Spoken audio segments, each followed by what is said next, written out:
ladder you won't climb. No shadow to dark that you won't light. Oh, am I that you keep me inside your mind? And I can't count the many, many things you do. Where I fought day, you might be saying that you did blow my mind. Say you could fit leave 99, follow on. I never even run 100 meters, but your love could make me make her go the distance. And you counted me in when they counted me out. We're off a day, if no be your love. I never even run 100 meters, but your love could make me make her go the distance. So you did my side, and you carry me for mine. Good God, oh, you be good God.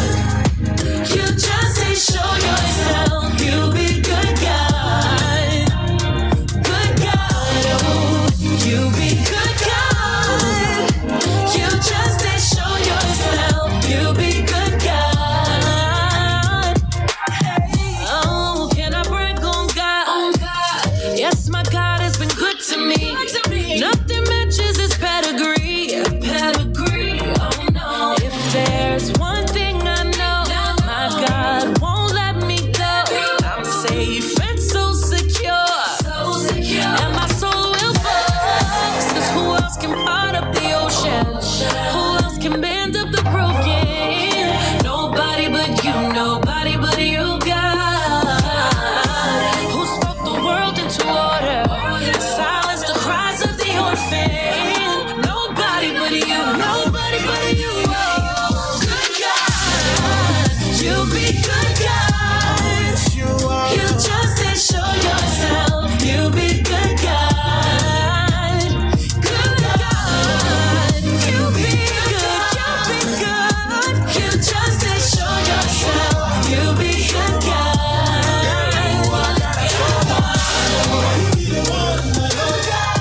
Now you be the very good. Yeah, you've been a very good God. So good to me, so good to me, God. Yeah, you've been a very good God. On Fire Radio, anytime, anywhere.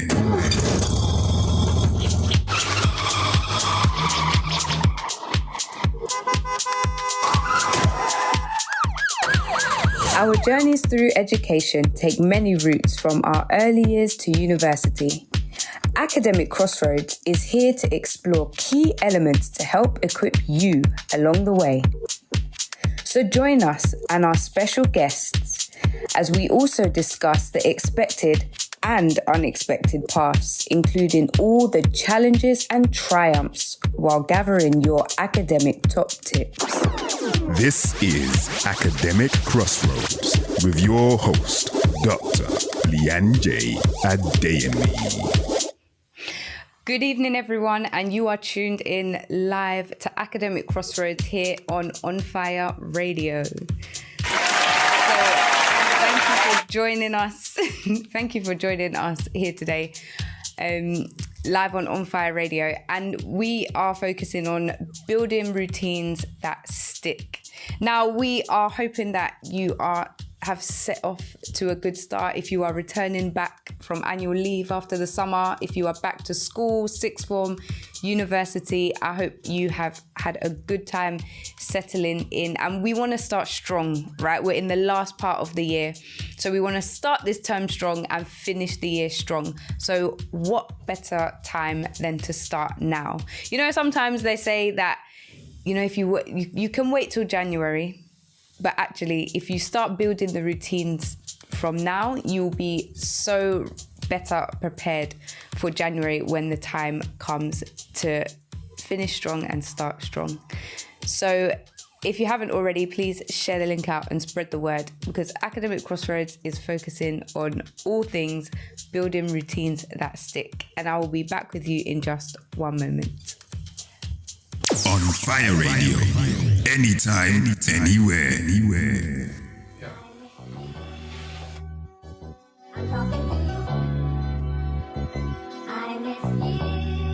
Yeah. My God doing a new thing I can't trust my old. My Lord taking me out of my comfort, I'm just trying to be bold.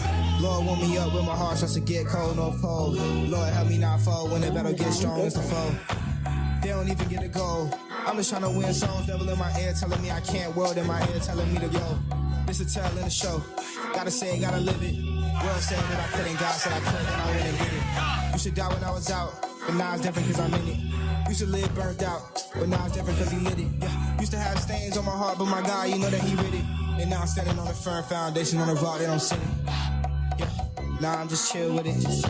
My God, he take me high up on that hill with it. Praying for what? Wait. I said praying for my problems, let him deal with it. Can't trust about no sickness, cause I trust my God, he healing it. I trust that my God in the room and I ain't feeling it. Gave up my life and now it's Christ who's living it. Who's worthy to open the scroll? Yeah, come on, sealing it. My God doing a new thing, I can't stress about old. My Lord taking me out of my comfort, I'm just trying to be bold. Lord, warm me up with my heart starts to get cold, no cold. Lord, help me not fall when the battle gets strong as the foe. They don't even get a goal. I'm just trying to win souls. Devil in my ear telling me I can't. World in my ear telling me to go. This a tell in the show. Gotta say it, gotta live it. World said that I couldn't. God said I could, then I went and did it. Used to die when I was out, but now it's different cause I'm in it. Used to live burnt out, but now it's different cause he lit it. Yeah. Used to have stains on my heart, but my God, you know that he rid it. And now I'm standing on a firm foundation on a rock that I'm sitting.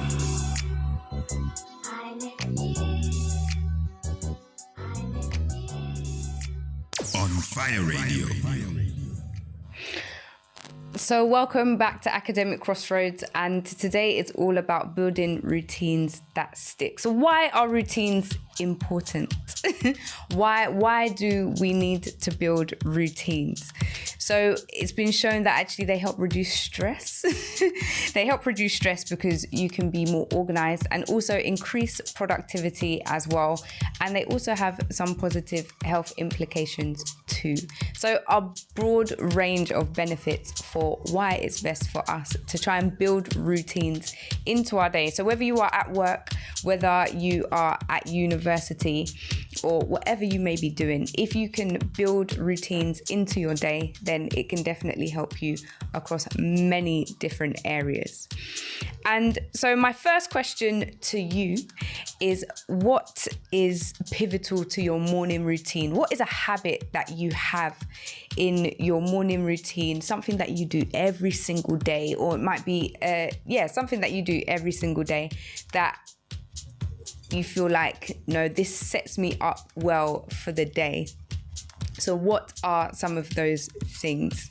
So some of you that are tuned in, good evening, Susie, Mama Val, Ayo, Dorette, Stella, Rodney, Nigel, Mama Nobu, thank you all for joining us. To those of you that are tuned in but haven't commented yet, good evening to you too. So what do you find is pivotal to your morning routine? The thing that if you don't do it, you feel a bit off key. You feel a bit like you're not sure. So what are some of those things that you have built into your routine? And this might be something that you've started fresh. This might be something that you're wanting to start, or this might be something that you've been doing for years upon years upon years. So Ayo, you've said, I must give thanks to God as soon as I wake up. So the first thing you do every single morning, giving thanks to God. It's true, because he's kept you, he sustained you through the night. He has sustained you through the night. And so what better way to wake up? So thank you for that, Ayo. And then neatly make my bed. You know, when your bed's made, it just makes the whole room look clean. It makes the whole room look organized. When the bed is not made, then it just, I'm with you on that one, Ayo, as well. So those are the first two. Susie, you said there's this online prayer thing that I join in the morning called Daybreak that seems to set up my day. I'm sure it definitely sets up your day. And Daybreak, I'm sure you can find that on Marpe Assembly's YouTube channel as well. Nigel, you said first win of the day is making your bed. So Cesar, you've said good evening. Good evening, Cesar. Thank you for joining us here. Wakenge, you said my coffee So that's prepping you for the morning. I was going to say caffeine fix, but I'm not sure about that one. But your coffee setting you up for the day. You said cleanliness is close to godliness. And Nigel, you're asking Susie what time? Susie, what time does this day break that you speak of? What time does it start? Let us know. So if anyone would like to also tune in to set themselves up and recharge for the day, then please let us know the time that it starts. I believe it's 6 a.m, Nigel. I think it's 6. 6 a.m. UK time. So if you're elsewhere, then you're plus or minus. Plus or minus. So 6 a.m. So we've got prayer, we've got giving thanks, making your bed, coffees. So our morning routines can start with so many different things and so many different habits that we've built into our day to prepare us. And so when you're thinking ahead of the coming towards the end of the year, and we want to finish the end of the year strong, and we want to step into 2026 strong as well. And when we think back to the things that maybe didn't go so well, some things that went really well, the habits that we were able to keep, the things that we started but tailed off a little bit and didn't end up actually sticking with. For many of those, there are many reasons why our habits don't stick. And some of this may be that actually you've overloaded yourself. You've tried to include too many new things into your routine that actually you haven't set yourself up well. And because of maybe if you have done multiple things, then it's also trying to keep up with doing all of those new things. And so sometimes that is actually very detrimental when you are trying to build new things into your routines, because there's just too many new things to do. And so sometimes we overload ourselves and try to make too many changes all in one go. Within it may be a daily routine, it may be something that you do weekly. And so actually we're doing a little bit too much within our routines and what we're trying to do. And so that is a common pitfall of why habits don't often stick. And so I'm sure some of you, you've maybe started off and you've said, okay, right, to this end of the year, this last few months of the year, I'm going to, on Mondays, I'm going to do A, on Tuesdays, I'm going to do B, Wednesdays, Thursdays, Fridays, and it's all different things. It's not one set thing across every single day, but it's loads of different things. And so sometimes we just forget because there's so many. Sometimes we forget, and sometimes it's not a practical approach. So Ayo, you've said, I tried making a lot of changes at once, and then I became frustrated with myself, right? And being frustrated, part of it is because we're really trying to do loads of new things, and then sometimes we don't do well at one thing, and so then it's like you're playing catch up. You feel like after a while you're playing catch up just because there's so many new things to do. Cisa, you've said, yeah, it gets so overwhelming. Small steps and consistency work better than to build up. Exactly, Cisa. So Mama Val, you've said, every morning I must pray before I start the day. Pray before you start the day. So thank you, Mama Val. Thank you, Mama Val, for that. So also another common pitfall is relying on motivation. And when I think of motivation, I often associate it, and maybe it's just my background and what I do, but I really often associate it with like gym or fitness. And it's like we're so motivated, especially in January times. Around January times, everyone's eaten way too much over Christmas. Everyone has we've sat around, we've been eating all this sugar and all of this stuff. So come January 1st, we're like, okay, sugar's out, fizzy drinks out. I'm just eating clean. I'm gonna eat clean. No takeaways, no nothing. Home cooked food only. And And we're so motivated at the start of the year. But actually, the motivation doesn't last. And the motivation often doesn't last. How many of you have been during maybe your university degree, or you're starting a new project and it's long, it's over a long period of time, and you're motivated and you're so ready to get going at the beginning, and then the motivation just gradually decreases as you go. And that is where discipline comes in. And so if you can be disciplined over allowing your motivation to drive you, then you have a greater chance of actually sticking with what you have set out to do. So overloading yourself, giving yourself way too much, and relying on motivation. Now, a big thing that many people don't do, or do, is that we don't design our environment to help facilitate our habits.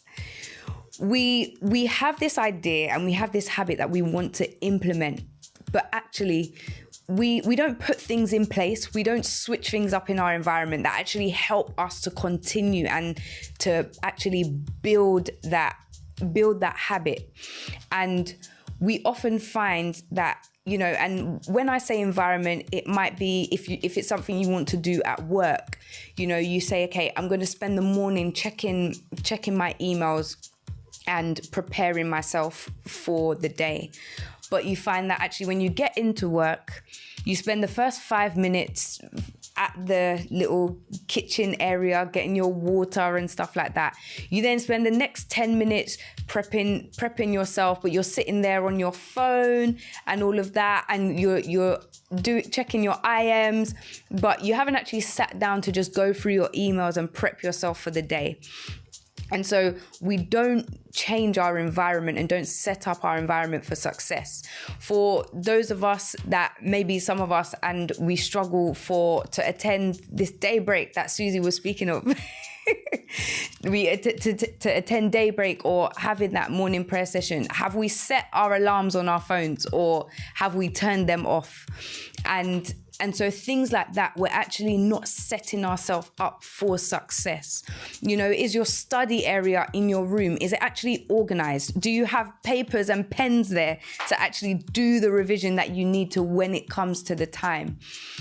And so if we can tailor our environments and create them and make sure that they're organized in a way that will help us, then we can really help ourselves to actually implement these habits and make sure that they are going beyond just the first day that we do it or the second day that we do it.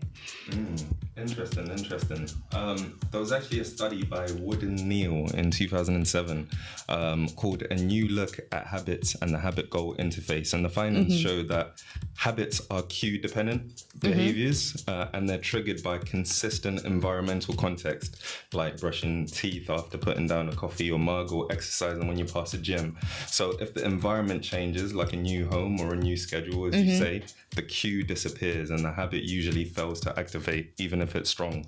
So the summary there is stable cue or stable environment means stronger habit. Stable cue, stable environment means stronger habit. So set up your stable environment. That's right. Making sure your environment is stable so that actually you can implement that habit and continue to build it. And I think that aligns with actually when we're not intentional about it as well. So we don't put ourselves in the position where actually we can go to the gym at a set time or we can do a certain thing at a set time. And so we need to be intentional. It's all well and good us having an idea and writing it down, and we've got, you know, this nice vision board with all the things we want to do or something like that. But actually, if you want to exercise and you want to go to the gym, you have to get your gym membership first. Now, just because you have a gym membership, it doesn't mean you're going to stick to the habit. Trust me. That's facts. The amount of frozen gym memberships, the amount of payments that have been made and the gym membership is not being used is probably unreal. But actually, if we can put things in place and then make those environments stable, then that will help us build our routines. You touched on something there. I wanted to ask you a question, Doc, about when you've got a routine, for example, but let's say I tell myself I need to go to the gym every day at 6 o'clock, but because of work pressures or because how my day went, that's not possible. But because I've passed that 6 o'clock time, I now no longer feel like going to the gym, for example. What would you say? How can you accommodate changes and still, stick to your routine, stick to your habit? Part of that is being adaptable. So, and being prepared. So it may be that you stick to what it is that you want to do, but it might just be that you change the time. So if you know, okay, I'm not going to go to the gym, I'm not going to be able to go to the gym at 6 o'clock, for example, but actually I still need to go to the gym. You may just go to the gym in the evening. You've still done what you need to do. You just did it at a different time. And I think this is a massive thing, actually, especially if you are a parent. If you are a parent, especially if you have young children, or you're in that time where you're adjusting to, you've just entered motherhood and you're adjusting. Sometimes it's good for us to actually just set not a specific time, but actually just set a period or even a whole day. Sometimes a day might be a bit long, but trust me, when the newborns when the newborns enter this world, sometimes you need a day. And so it may be like, okay, in the morning, I'm just going to get this one thing done at some point in the morning, but I'm going to get it done. And while some of you might be sitting there thinking, yeah, but you need a time, it needs to be time. Some things do. And also you need to give yourself grace and know that sometimes you can't account for the nappy explosions, and you can't account for maybe they've fallen asleep now, so you want to leave them to sleep and things like that. But sometimes it's not necessarily having a specific time, but actually give yourself a period. So you say, in the morning, I'm going to do this, or today I just want to get this one thing done, and give yourself grace and be patient and be kind to yourself within that. And I think similar with work, for example, sometimes things get really busy really early, or it might be you need to leave, you wanted to go to the gym at 5 p.m. Let's flip it on the other side. 5 p.m, but actually work has been so busy, so you don't end up leaving work till 6:30 or something. And then it might be that actually instead of going to the gym, you just still do a home workout, or you still do something. So it's still making sure that you're getting that thing done. It might just look slightly different on some days. And that doesn't give you opportunity to be lazy. It doesn't give you the opportunity to be lazy and do a stretching session instead of maybe a weight session. But it means that you're still actively involving and engaging in that habit that you are trying to build. And so before we get into the foundations of routines that stick, I will be back with you in just one moment. On Fire Radio, anytime, anywhere.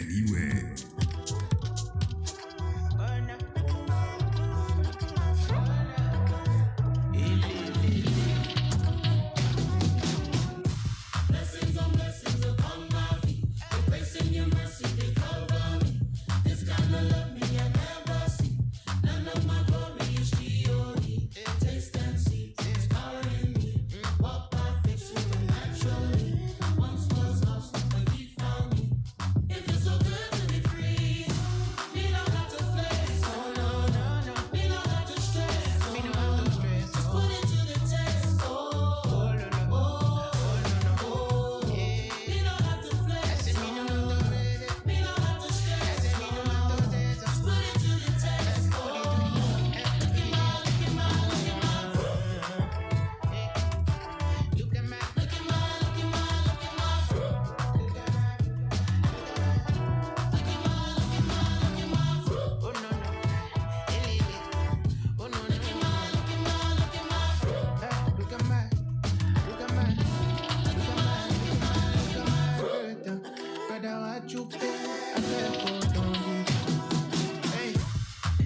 at me. City set up on the hill and I cannot be eating.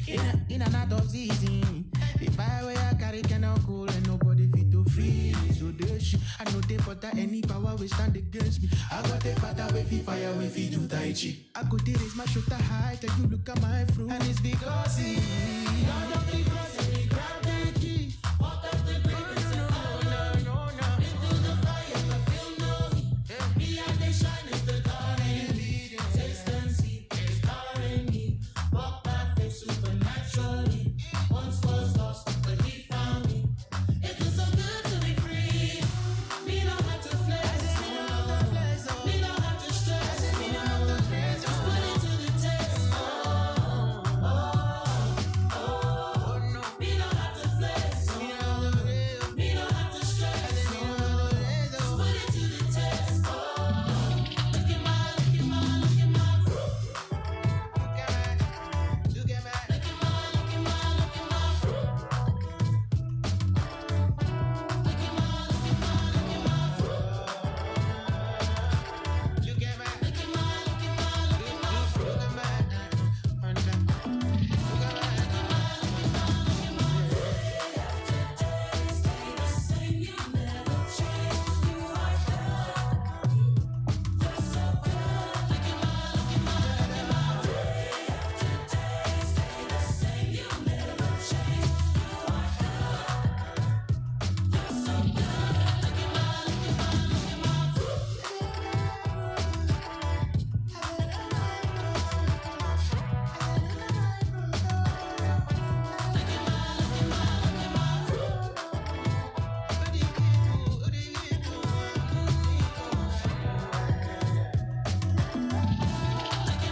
This is Academic Crossroads.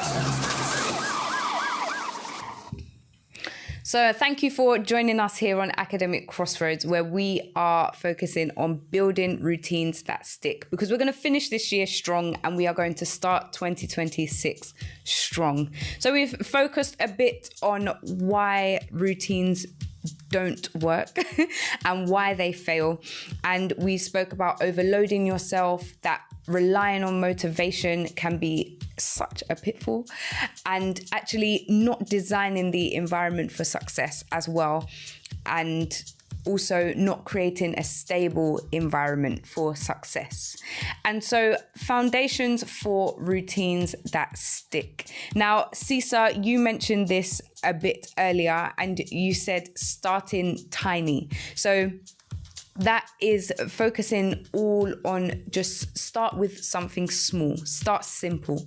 Let it be one thing that you're integrating, one thing new that you're integrating into your day. And then you gradually build up that habit.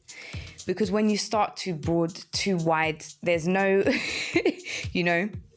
and you don't have a clear vision for what you're doing, or you try and include too many little bits, then actually it can all feel oh so overwhelming. And so starting small, start with one thing, make it simple, and then build upon it. So Mama Nobu, you've said, if I can't do something at the time I planned because I'm too busy, I make sure to do it as soon as I remember. And Io, you've said, I have to put everything in my calendar to remind me of what I have to do. So doing it as soon as you remember, if you've forgotten, that's definitely good. And then you'll still get that thing done. And also having a calendar to remind you, whether it's on your phone, you set alarms as well. So sometimes just having an alarm on your phone that goes off at the same time every day, that can be really helpful as well. So within that, so building up your routine, so starting small can be very, very helpful when you are trying to build new habits. And also pairing your habits with another habit. So if there's something that you are already doing and you already do it consistently, then actually just tagging your new habit onto the thing you already find yourself doing regularly, then that can help you pair it with what you're already doing. And so you set the time there, which is already laid out, and it helps you to build that into your routine and to help it stick. Now, it helps when you people term it habit stacking. So it helps when you do this, if you have to think practically about what it is you're doing, and if the things can be done together in the same environment or in the same place as well. So you really have to think practically, like, what does this look like and how can I get this thing done? You know, it's no good saying, okay, yeah, I'm going to pair maybe reading with being in the gym. Because if you're reading if it's an audio book, it's a little bit different. But if it's a physical book that you're reading, you have to think about how realistic and how easy they are to tie in together, because you could read anywhere, right? And so you might not always necessarily read at the same place or the same time every single day. And whereas going to the gym might require you to leave your house and drive there or walk there or get the bus, however you decide to get there. And so there's quite that split and that break in the two habits. So you want something that can flow seamlessly together in order for you to actually be able to be successful within that.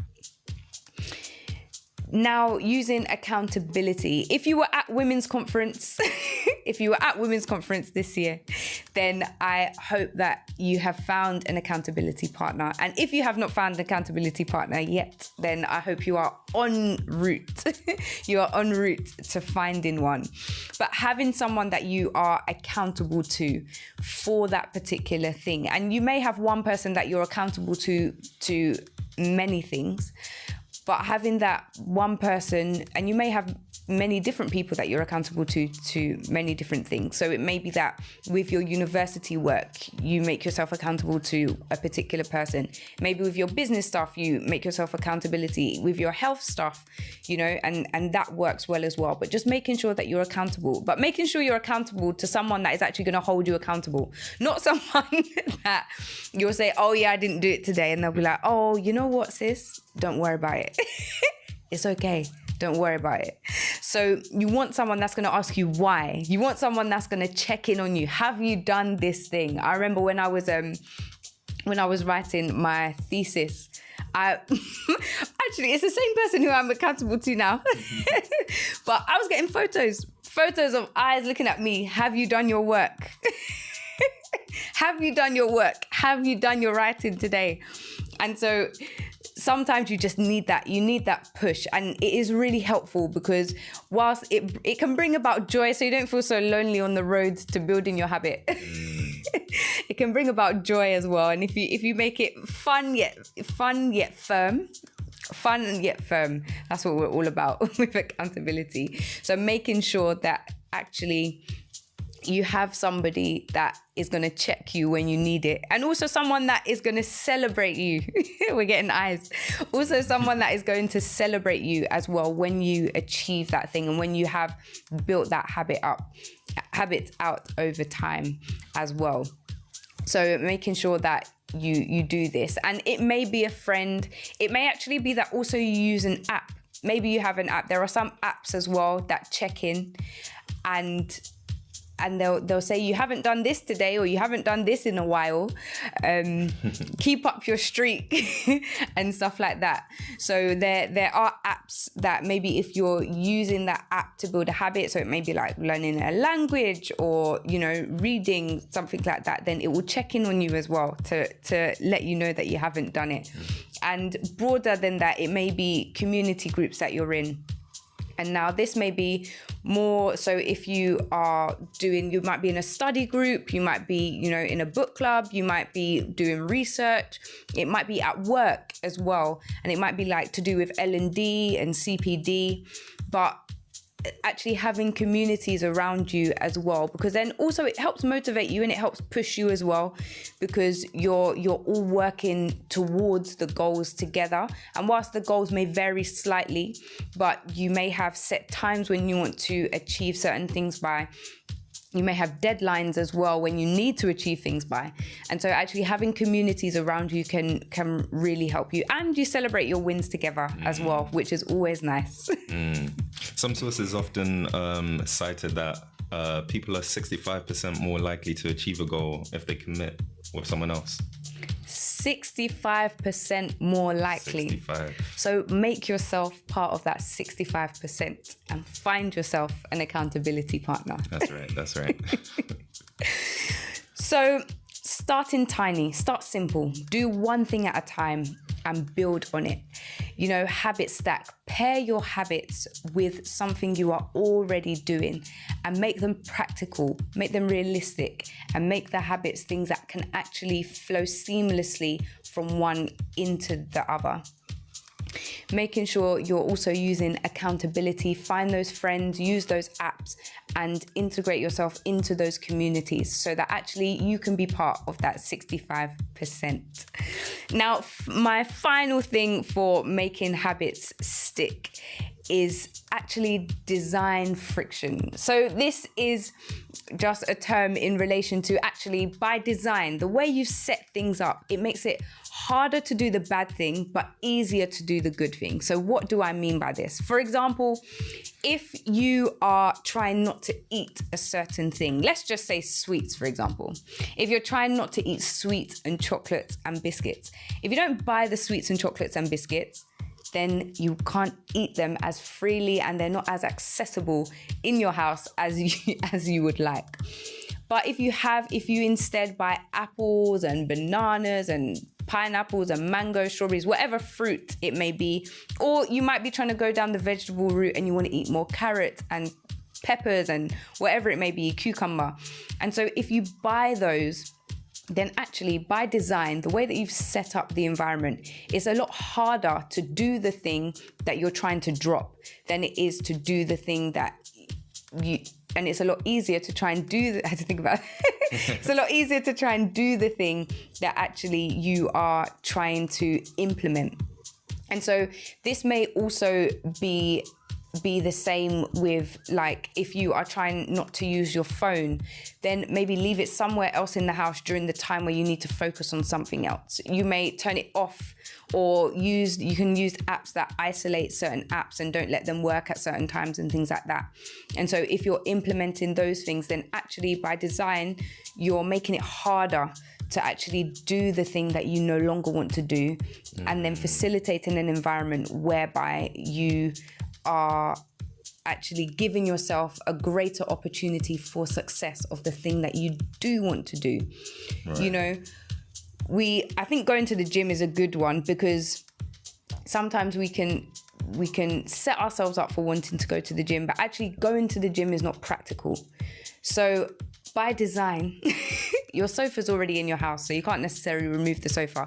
But it might be that you get gym equipment in your house instead. And so then it's right there ready for you. You don't have to do the long walk or the drive to the gym. And maybe it can be done with those in your house as well. And so you create a community feel to the habit and you're improving everybody's health along the way.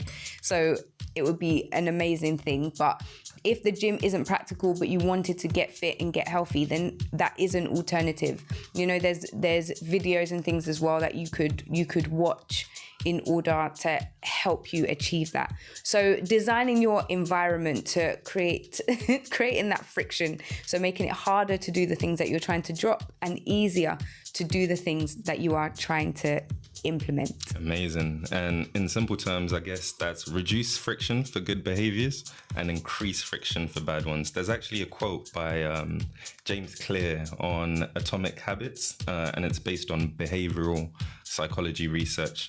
And he says, to change your behavior, don't rely on willpower, change your environment. So I guess similar to what you're saying, if you can't practically go to the gym, get yourself some equipment and do it in the living room or something like that. Mm-hmm. Exactly. So making sure you're creating that environment that will help you facilitate success. Now, I will be back with you in just one moment. On Fire Radio, anytime, anywhere. Holy Bating, Holy Bazongs, the tribe of Manabre, Wonder. Talk like 24/7. For sometimes I still respond. You wash but miss the mark. Bible make me feel like Jason Bond. This hit the danger life and be reborn. Demons try to rise but stamp the down. Badness we equalize like Washington. Stand tall, because them all jumping. In a fear God you go feel it. Jumping. Watch out and the enemy jumping. Got the enemy jumping.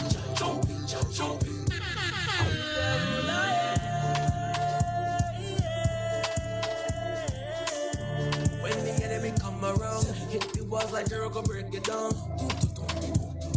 Drums fight, ta-ta-ta-ta-ta-ta-ta. Same rock and stand up, will take you out. David with the shout, worship at the hour by night. I'ma let you decide. I'ma let you decide. I'ma let you decide. I'ma let you decide. I'ma let you decide. Stand tall, we got them all jumping. In a fear God, you go feel it. Jumping. Watch out and the enemy jumping. Got the enemy jumping. Stand tall, we got them all jumping. In a fear God, you go feel it. Jumping. Watch out and the enemy jumping. Got the enemy jumping.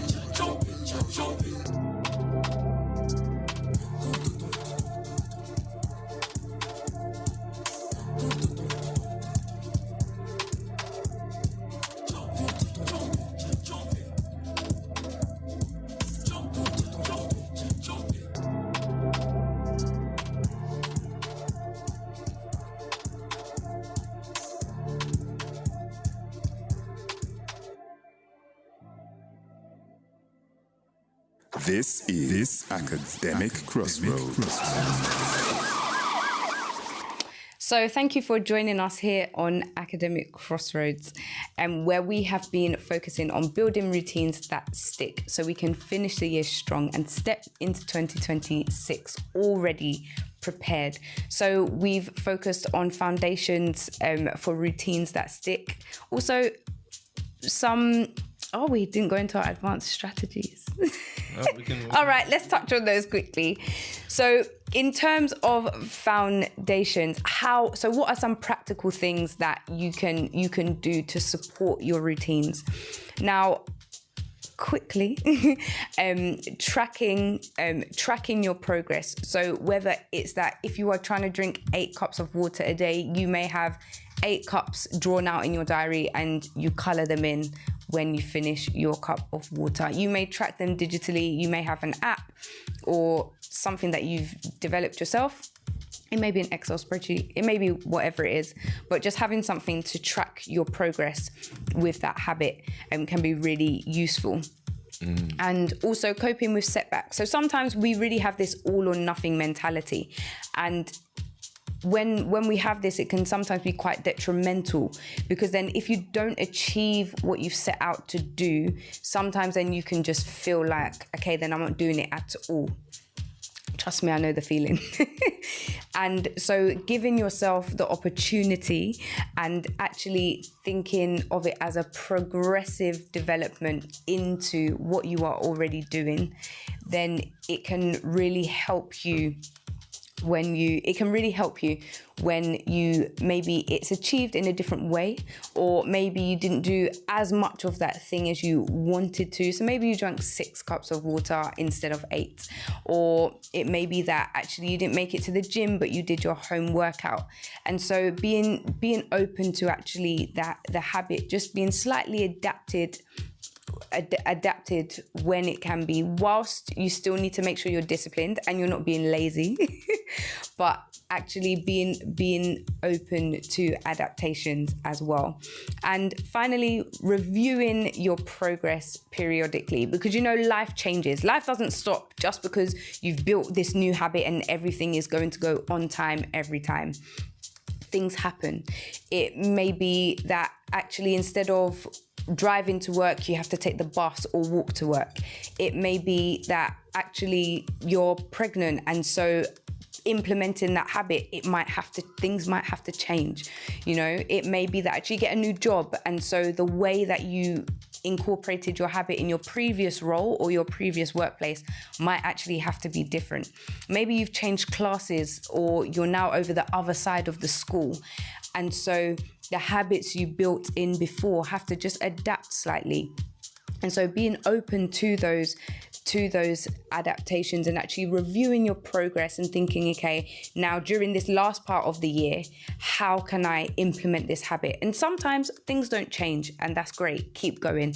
But if they do, just be open to adapting that and seeing how your habit can be implemented in your new environments, in your new processes, in your new roles, in your new courses and jobs as well. And so before we finish up today, we are going to go into... I inquire to ask him, what's up, Doc? What's up, Doc? Now, this is the part of the show where you send in your questions and we will get them answered. I say we because sometimes I have special guests and we run this part together. But today it will be myself. So our question for today is... So this one has come in from Mbali from Coventry, who is a second-year university student. And she's asked, what's the best way to make the most out of clinical placements in a nursing course? Now, I think clinical placements are amazing, and clinical placements happen across so many different courses. And your clinical placement may be in a hospital. It may be actually on a sports field. It may be in a range of varieties. So I think placements as a whole, you can benefit so much from them. And if you are really willing and prepared, you can draw so much out of them and actually better prepare yourself for future studying. If you're going maybe back into your next year at university, or it may even be that you're going into final year and prepare you for that. And they can also prepare you very well because you may actually get a job offer once you finish your placements. And so what are the best ways to make the most out of them? I would say my first thing would be to work with your mentor or supervisor. Hopefully, by the grace of God, they are not against you. You know, they are there to help facilitate your time there and help facilitate the placement. So work with them. Make sure you are asking them questions. Make sure you actually come prepared for each of the sessions. You know, it's I guess a typical case of the students that are ready and willing to work are the ones that are more likely to get the most out of the lecture. Those that come in and they sit at the front, they are asking questions, they're the ones that the teacher is more likely to spend time with after the session in order to actually help them and progress them and develop them. If you come late, you're not engaged, you just sort of turn up and it's all mediocre and there's no excellence and you're not putting in that effort, then people will think that you're not interested. People will think that you don't really want to be here. So spending that extra time, to some will seem like there's no point because actually you're not engaged yourself. So actually working with your mentor, working with your supervisor, finding out opportunities of what you can do next, how they got to there, ask them about their journey, ask them about the things they found challenging, ask them about what do they wish they knew at the time that you're at in your course or in your placement. And so really working with them and alongside them during your time in your placement can set you up very well, not just during your placement, but actually beyond it as well. Another thing I would say, which may be a bit more specific to clinical-based placements, would be to reflect on your experience.